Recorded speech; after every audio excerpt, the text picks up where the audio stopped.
The image of a shepherd tending a flock of sheep goes back centuries, but lately it's gotten quite a modern update. In many parts of the country, agricultural land is now home to the massive panels of the booming solar energy industry.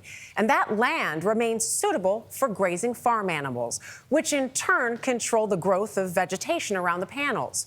Solar grazing, as it's known, is just one example of the agri-solar industry, a growing space which combines the old and new to enhance both the economy and the environment. You ready, Reg? Oh, wait a minute. It is a border collie's dream come true. 6 acres of land, calling for Reggie to do what she was born to do. Good girl, Ida. Get up, Reg. Get up, up. Herding a flock of 32 sheep under the watchful eye of her owner, Good girl, good girl. Hi, sheep. Dan Finnegan. One well-trained border collie like Reggie is worth 5 full-time employees. Wow. Between the sheep and the dog, I'm just a driver. Here we go. Dan is more than just a driver. He's a third-generation sheep farmer in southeastern Massachusetts. And while this isn't his family farm, it is Dan, Reggie, and the flock's office for the day. Together, they make up Solar Shepherd, working with large energy companies across the U.S. using the sheep to graze sites like this one, which host solar arrays. In Dan's words, they're in the lambscaping business. Did people think you were crazy or At not? the very beginning, the conversations were centered around, you'd like to do what on our solar array? Yeah. Now that's not so much the case. Good girl, lie down. Dan started Solar Shepherd 5 years ago. Why do you think it's been embraced so easily now, or at least so well now? Well, first and foremost, the sheep do a great job. Excellent workers. They're wonderful workers. They do a great job of managing the vegetation on the solar array. They fit underneath the solar panels. The old-fashioned way of managing these sites would be to come in with a crew of 5 or 8 guys on zero-turn mowers with the bulk of their time spent running weed whackers underneath the solar panels to get all that vegetation that grows under there. You know, a site like this, you'd probably send an 8-man crew for 3 days each time they mow it, at least 3 or 4 times a year. Time and money. Time and money. There's also the environmental impact. According to a recent study, if all sheep in the U.S. were shifted to agri-solar farms, the reduction in carbon emissions would be the same as removing 117,000 cars from the road. This field, which Solar Shepherd grazes, is one of 30 owned and operated by National Grid, responsible for providing power to more than 20 million customers in the Northeast. This brings energy into the grid. Steve Werner is the president for National Grid New England. What was it about agri-solar that attracted National Grid? It's an interesting solution to a problem that we have, right? So we installed large-scale solar for residents of Massachusetts.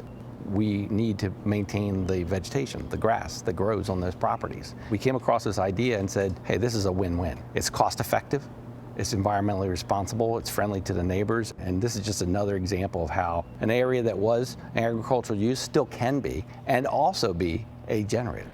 Those stacked benefits from solar grazing, especially when it comes to the environment, are exceeding expectations, according to Stacy Peterson. You know, we're seeing sometimes a 3-fold increase in pollinators. We're seeing 3 times the amount of birds and bees, bats, butterflies.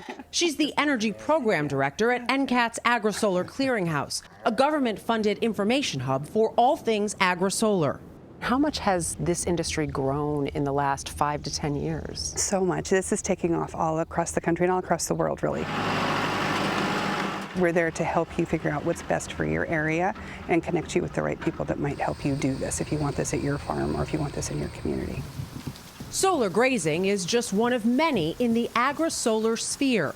On solar sites nationwide, there are pollinators and beekeeping, crops grown, cattle raised, even fish farmed.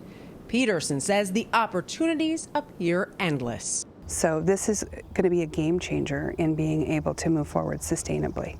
People may not see agriculture and solar as fitting together naturally. Why would you say that they maybe do? I think that it is another crop. They're harvesting the sun again. They are providing the crop of energy. And they're doing that in a way that they can sustain their farm. I'm talking to farmers that they're able to pay for their farm for generations. They look at this as a way to be a good steward of the land. It does not come in with a mini mall. It doesn't come in with a residential development. This is something that can be returned completely to agricultural lands. And with the number and size of farms in the U.S. steadily declining over the last 15 years, Hey, it'll do. Rich, that'll do here. that may be the relief many have been looking for. that'll do. It certainly has been for Dan Finnegan and Reggie. Without this solar operation and the added pasture it brings us, we wouldn't have a sustainable farm. We need this. And I think there are a lot of other farmers in that same boat. When you think about how many animals you need to produce a living, particularly in the Northeast here, it takes a lot of acreage to do that. So the 100 acres of solar pasture we have under management, that makes our farm sustainable. If we didn't have that, we wouldn't be able to continue. So we're producing food, fiber, and energy all from the same acre of land. It's a smarter way to use this land. I kept sort of looking for, well, what's the negative? Because you start looking, and really the hardest things seem to be maybe for some of the farmers that upfront cost of if they had to cart some of their sheep around or if some of the planting was different. But it really seems like everybody is getting the win out of this, even if there is some upfront cost in the beginning. You make up for it in so many other ways. Might get incentivized at some point. Certainly, and if you can Make it keep your easy. farm or your business going for generations, that's incentive right there.